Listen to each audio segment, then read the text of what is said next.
लक्षद्वीप भेजकर झंडा फहराकर लक्षद्वीप आज भारत का हिस्सा है, वो बहुत बड़ा योगदान सरदार पटेल का हमारे देश के आजादी के तुरंत बाद हुआ। परंतु सरदार साहब का उचित सम्मान उस वक्त की कांग्रेस सरकारों ने नहीं किया। उनको भारत रत्न देते देते 41 साल लग गए। 41 साल बाद उनको भारत रत्न से सम्मानित किया गया। उनके काम के अनुरूप कोई स्मारक भी नहीं बनाया गया। जब नरेंद्र मोदी जी गुजरात के मुख्यमंत्री बने तब उन्होंने संकल्प लिया कि केवड़िया कॉलोनी में दुनिया पूरी देखती रह जाए इस तरह का सरदार साहब का स्मारक बनाएंगे और वहीं पर स्टैच्यू ऑफ यूनिटी का कंसेप्ट रखा गया। 31 अक्टूबर 2013 को स्टैच्यू ऑफ यूनिटी की नींव रखी गई। 182 मीटर ऊंची सरदार साहब की उत्तुंग प्रतिमा आज पूरे देश को एकता का संदेश दे रही है। 57 महीने बनाने में लगे और सरदार साहब किसानों के नेता थे, किसानों के पुरोहित थे। हमेशा उन्होंने किसानों के हित के लिए काम किया। स्टैच्यू ऑफ यूनिटी के लिए जो लोहा चाहिए था उसको किसानों के औजार से एकत्रित किया गया। लगभग 25,000 टन लोहा देश भर के किसानों से एकत्रित कर इसको पिघलाकर ये स्टैच्यू ऑफ यूनिटी की रचना हुई, जिसमें लगभग 25,000 टन लोहा, 90,000 घन मीटर कंक्रीट और 1700 टन से अधिक कांसा डालकर ये बहुत बड़ी प्रतिमा का निर्माण किया गया। और आज वो भारत के सबसे प्रसिद्ध यात्रा स्थानों में से एक बना है। अब तक लगभग 2.5 करोड़ लोगों ने स्टैच्यू ऑफ यूनिटी का मुलाकात भी किया है और वहां पर जाकर सरदार साहब को श्रद्धांजलि भी दी है। कुछ ही मिनटों के बाद वहां पर एकता परेड होगी। देश की एकता, अखंडता और आंतरिक सुरक्षा, ये तीनों में सरदार साहब ने जो पथ कंडारा है उसी रास्ते पर देश आगे बढ़ रहा है। इनको श्रद्धांजलि के रूप में देश के सभी राज्यों की पुलिस, सभी सीएपीएफ आज परेड कर एक भव्य परेड कर वहां पर सरदार साहब को श्रद्धांजलि देंगे। देश के प्रधानमंत्री नरेंद्र मोदी जी स्वयं वहां उपस्थित है और वहां पर देश की एकता और सांस्कृतिक विरासत को प्रदर्शित करने वाली सांस्कृतिक कार्यक्रम की भी वहां पर आज आयोजन किया गया है।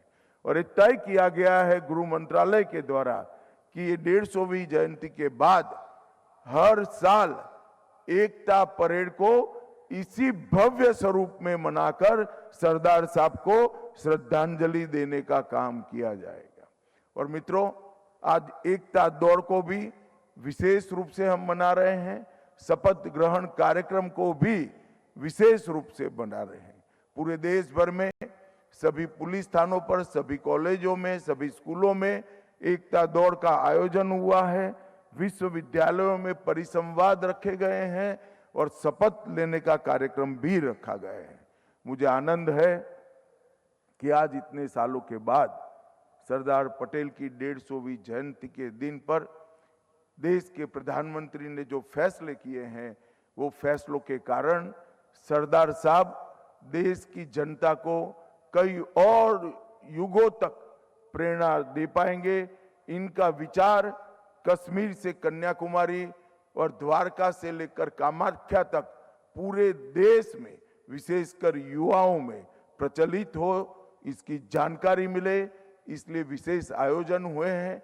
इससे देश को निश्चित रूप से फायदा ही होने वाला है। देश की एकता और अखंडता अक्षुण्ण रखने का संकल्प लिए हुए युवा आगे के भारत का निर्माण भी करेंगे।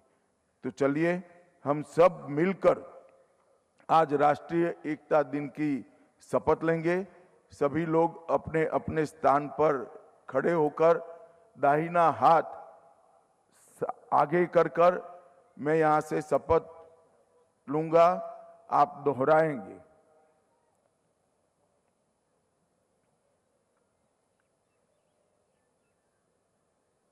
मैं सत्य निष्ठा से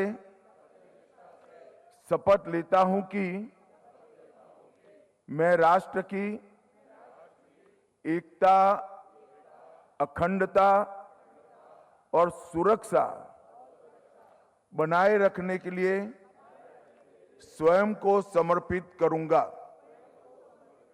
और अपने देशवासियों के बीच यह संदेश फैलाने का भरसक प्रयास करूंगा। मैं यह शपथ अपने देश की एकता की भावना से ले रहा हूं, जिसे सरदार वल्लभ भाई पटेल की दूरदर्शिता एवं कार्यों द्वारा संभव बनाया जा सका। मैं अपने देश की आंतरिक सुरक्षा सुनिश्चित करने के लिए अपना योगदान करने का भी सत्य निष्ठा से संकल्प करता हूं। मेरे साथ बोलिए, भारत माता की वंदे वंदे। बहुत बहुत धन्यवाद माननीय आपके ऊर्जमय संबोधन के लिए। और अब मैं निवेदन करती हूं, श्री दीपक पुनिया